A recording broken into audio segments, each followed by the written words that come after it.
right, David, you're live. So what do you think so far of this platform? You know, it's funny. I was talking to Sid, who I guess introduced you to the Remo platform. Yeah. I had no idea that it's been out that long. You know, I really like it. It's unfortunately, I wish I had some more time to play around and talk to more people at more tables. But it's extraordinary. And I'm also thinking, I was just saying, I did a virtual studio, which is all green screen. I did my 2-minute drill, my new TV show, which probably is going to be on Bloomberg. But I think what sold the show was that stage, right? It was like, I could imagine in this platform using that stage would be incredible instead of my closet. Oh no, you have a beautiful closet. So I would don't sell it short. Thank But you. it's interesting because a lot of us, especially because of what's been going on. We can't go to live events, at least not for a while, and so forth. We've all been relying on, first it was, I don't even know what it was first, and then Zoom came along. But then Zoom we all got, what do they call it, exhausted of Zoom, or Zoom exhaust, whatever the hell it was, right? Zoomed out. Yeah. And then this came along, and I was like, oh my God, it's like I can actually walk around a room basically and chat with people as much as I want or as little as I want.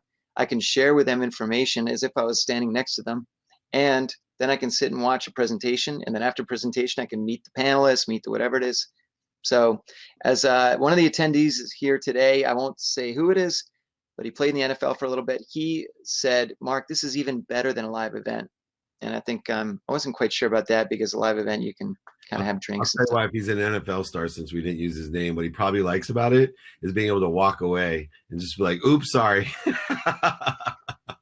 Well, that's usually the whole, like, oh, gotta call. But you're right. Here you can just double click and disappear, and it's great. But anyway, well, listen, thanks so much for being on. We had a wonderful conversation a couple months ago, which I plan on releasing when I really want to doll it up beautifully. I'm going to put some more, makeup and so forth on me and usual stuff. But it's something where I love hearing people that really talk about elevating themselves and their game, but also elevating those around them. And obviously you fall into that category. But what I want to touch on today fairly briefly is the whole concept that a lot of the work that I do is really working with athletes and helping them, whether, again, they're they're a student athlete or an amateur or a professional. Almost all of them really struggle when they transition, or they can struggle. And I know that you've seen a lot of that in your work as an agent and running an agency and so forth. Give me some advice, and it doesn't need to be even an athlete. It can be anybody going through any sort of significant transition. What would you recommend for them?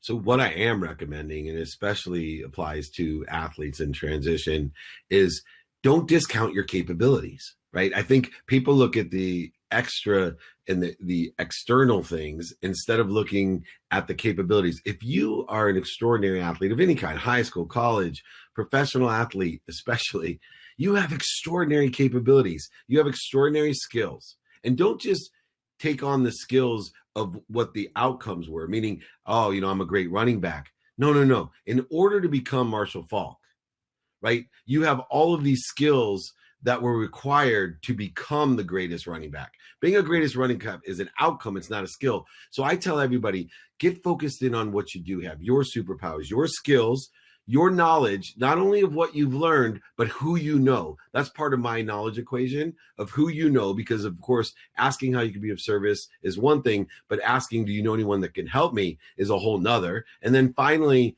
the desire you have. The most common denominator, especially with athletes, is the ability to must be what you can be, to enjoy the consistent, persistent pursuit of your potential, regardless of the score, right? And so the score may be one-sided right now, but you have these capabilities, these skills, and this desire that is proven successful. So focus in on those. And then what you do is see which capabilities you have, skills, knowledge, and desire, that are synergistic to what's doing well now, and synergistic to what's stable now.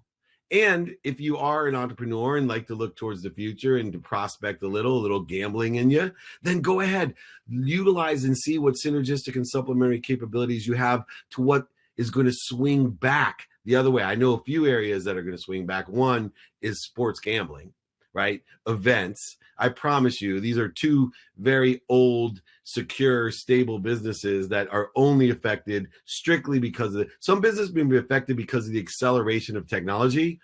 Live events have not, right? It's just strictly, we can't have mass gatherings. Gambling on live events is subsequent to that. And gambling, by the way, is a great business. It's always been mathematically a great business. So if you're an entrepreneur, you may have skills, knowledge, and desire that you could take advantage of when the pendulum swings back the other way.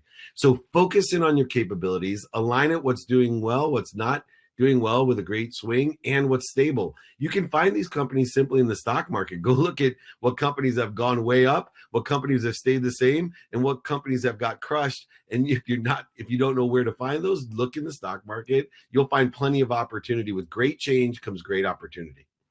Absolutely. And what's interesting is one of the things that I think a lot of athletes especially tend to not pay attention to is the power of, ready, LinkedIn. And I know it sounds kind of fuddy-duddy or whatever it is, but yeah, you can spend your day on Instagram or Facebook or wherever you are, Snapchat and so forth, but LinkedIn is the easiest way to connect with anybody. It's ridiculously easy. I've met so many incredible people just by sending a personalized invitation where I really talk about why I want to connect with them, where we share a common bond, and I'd love to set up a chat. And I know you're on it a lot. I see you there all the time. You got to be careful because it's like turning the faucet off. It's such a great platform. And Yeah. people get scared even on the marketing side because it's more expensive, but it's not more expensive. It's more valuable. You know, it's so true. And you do the cost analysis and finding the right people, you know, it's much better than playing on TikTok all day. What's TikTok? No, I'm kidding. But I have never been on it because it's kind of like playing video games. If once I'm in, I'm out, and that's bad news. But it's interesting, and we're all excited now because even though it's tenuous, but baseball's back, hockey's back, basketball's back. We'll see what happens with football. I personally think that we're going to see football players in full hazmat gear playing. I don't know. We'll see what happens with that. But tell me a little bit, Dave, about what you think is, and we're shifting gears a little bit away from athlete transition for a minute, but I'm curious to hear your thoughts on how, are there going to be some lasting impacts once hopefully the virus blows through literally pretty quickly or soon, but lasting impact in the world of sports? Yeah, there will be in cleanliness. You know, I think as you see, these pandemics have hit other parts of the world before, where they have residue of masks, walking your hand, taking your temperature. So I think there's a lot of business opportunities as entrepreneurs in the safety and cleanliness aspects of sports, wherever you have mass gatherings. And I think that will be the lingering effect. I think there's many more positives. Believe it or not, especially if we can get to post-vaccine. If we can get to post-vaccine by spring of next year, which is anticipated, I think you're going to find that the compressed uncertainty and accelerated change has created a great efficiency within the world of sports. I think because we have not understood the global aspect of how many dollars were flowing around and there was so much waste that was going on. And I think that from the agency side, you saw CAA, furloughing 295 people, 90 executives and agents. I think beyond what you're seeing there in the relationship capital and the management and the human resources, expenses are going to be a big deal. I think a lot of sports related businesses have realized the nuance of hospitality, even these platforms. I know in my own business and people who hire me, they're looking at it like, wow, why was I paying all this money to bring 20 executives here, fly David Meltzer here, pay him 3 times as much, to come here with and they add up all these dollars and say, gosh, everybody can just sit at home and we'll all meet for an hour and it's 1/100th or to 1,000th of what the budget was. And these are big sporting teams and events. And you know what? I think that's going to be the 2 lingering effects: cleanliness and technologies, the cleanliness, and of course, the efficiencies of the economics. That's amazing. So before we go on much further, I just want to make sure people understand there's a chat box and so forth on the right side there. You'll see chat participants and Q&A. If you have any questions for David or myself, please put them in there in the Q&A section. Cool. So, but how about live events? I mean, yes, they'll be hopefully cleaner and all this other kind of stuff, but do you feel that even beginning next year, attendance will be down, or will it be maybe just different people? It's going to be people that just can't wait to jump back in, or what do you think is going to happen with that? I think you have 3 schools just like we do right now. You're going to have a surge of 1/3 of the people are dying to go. third of the people are the exact same, and the third of the people are afraid and won't go. But the good news is with the live events, with the right valuable content, the best content's going to sell out. It's just, going to be the third that really, really wants to go and the third that hasn't changed. And the third that won't go isn't going to go, but there's still the numbers to go to the Super Bowl, the Pro Bowl, the Masters, Kentucky Derby, the Breeders' Cup, ESPYs, Emmys, Oscars, Grammys, all the great concerts that are going to fill up this exact same way because you cannot match a live. That's why people go to esport events live even, because they want the community and they want the energy, the collective consciousness of the community. You'll never get away from that value. Wait a minute. So going to an actual wedding is more fun than a virtual one? Wait, Everyone, no one even right. No one had ever even heard of a virtual wedding until now. I feel so bad for all these people that have had to do everything. And then, I mean, look, and then all the kids with all the sporting events. I mean, their sports that they've. I mean, it's really been horrible. I mean, look, everything's been horrible. The loss of life, et cetera, and loss of experiences. And it's really been tough. But I think we're all looking, or a lot of us look to sports as as an escape to a lot of this stuff, which may or may not be good. I don't know. Is that a good thing or not necessarily? Whether you think it is or it isn't, either way it is, right? I just think perspective is everything. So there's three different lenses that we have to use. One, and I talked about this earlier, was a lens of productivity. Activity is so important right now, right? Because what is activity? It's energy in action. It's emotion, right? Emotion is energy in motion. So people need to stay active. And so you need to be able to be productive every day, how to be of service and value to others.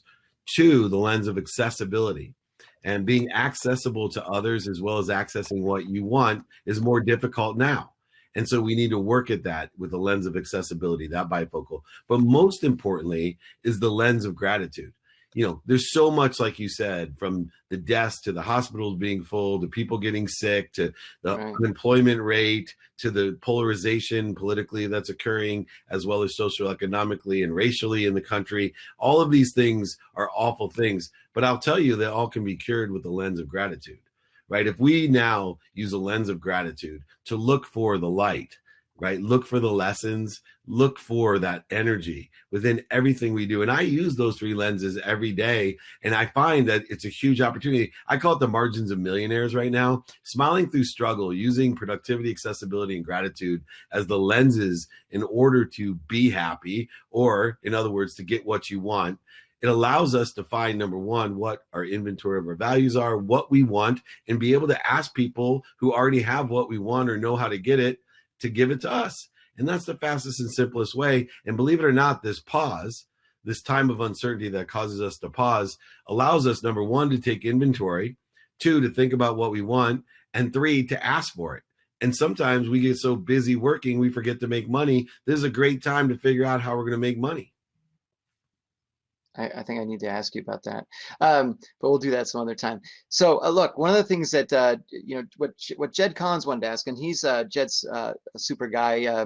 He was saying that you were saying enjoying the most and being what you can't be. What do you mean by that? Yeah. No, I was saying first, there's two different things that he missed in MASH. So I speak quickly. I apologize. First, enjoy the consistent every day, persistent without quit pursuit of your potential. Athletes are great at this, right? They pursue their potential. And this is what we need to do. You can't vote for what other people want. You have to vote for what you want to elect what you want in your life. The second part is the most common denominator between successful people and unsuccessful people. And I have an extraordinary playbook, my podcast, where I've had every Hall of Famer, Cameron Diaz, Danica Patrick, unbelievable entertainers, entrepreneurs, billionaires. They only have one thing in common. They all must be what they can be. And I find that is a common denominator between a lot of athletes that don't look at that as a capability. But when you're investing in companies, hiring people, I don't care if they necessarily have all the skills necessary, but I will bet on and employ any day of the week when I see someone that comes in with that ability to must be what they can be. That's perfect. And it's interesting because I think a lot of athletes feel when they leave their game, they've kind of left so much behind, and they don't they don't know what to look forward to. And I try to explain to them, listen, the athletic mindset is incredibly valuable to any company that's looking to really succeed. And there's so many elements that an athlete brings to the table that they often need to be reminded that they have, or really show that they have. So I know we just have a couple minutes left, David. A couple things I want to mention in the when you go back to the floor plan, you'll see it in a couple minutes. Everybody, on the upper right, there's a David Meltzer's logo. If you click on that, it opens up a window that will take you directly to his free Friday trainings. You have to register for those. They're amazing. Definitely trust me on that. Please do that. That's there you go. So you don't even have to do your own commercial. I'll do it for you. Thank you. And also, he's written 3 amazing books. You've got to catch those. And dmeltzer.com is his website. David Meltzer 2, I think it is, on LinkedIn, although I'm not sure who got you first. There's an old David Meltzer, the poet. Dang, that guy. That's a whole nother story. We talked about that last time about dmeltzer, davidmeltzer.com and everything. But before I wrap up with you, what kind of final things would you like to just quickly talk about? For me, it comes down to 2 things that we learned before preschool. I know there's a book out there, Everything You Need to Know You Learned in Kindergarten. It's funny, I travel the world and been blessed to empower and trying to empower over 1 billion people. Here's the 2 things that are funny. I change people's lives by teaching these 2 things. 1, ask, right? Ask how you can be of service or value, and ask, do you know anyone that could help me? In person, on the phone, email, media, radio, print, TV, social media. Ask, ask, ask. I have so many people that email me, I'm almost embarrassed. Oh my God, you changed my entire business. I asked. I'm thinking, I've been bought more meals and given more money to my charity because I'm some genius, because my grandma told me and I listened when I was like 3. You got to ask. And then 2, what she taught me, which is more important, say thank you. And so I get more emails about saying thank you before you go to bed and when you wake up for 30 straight days. It'll change your life.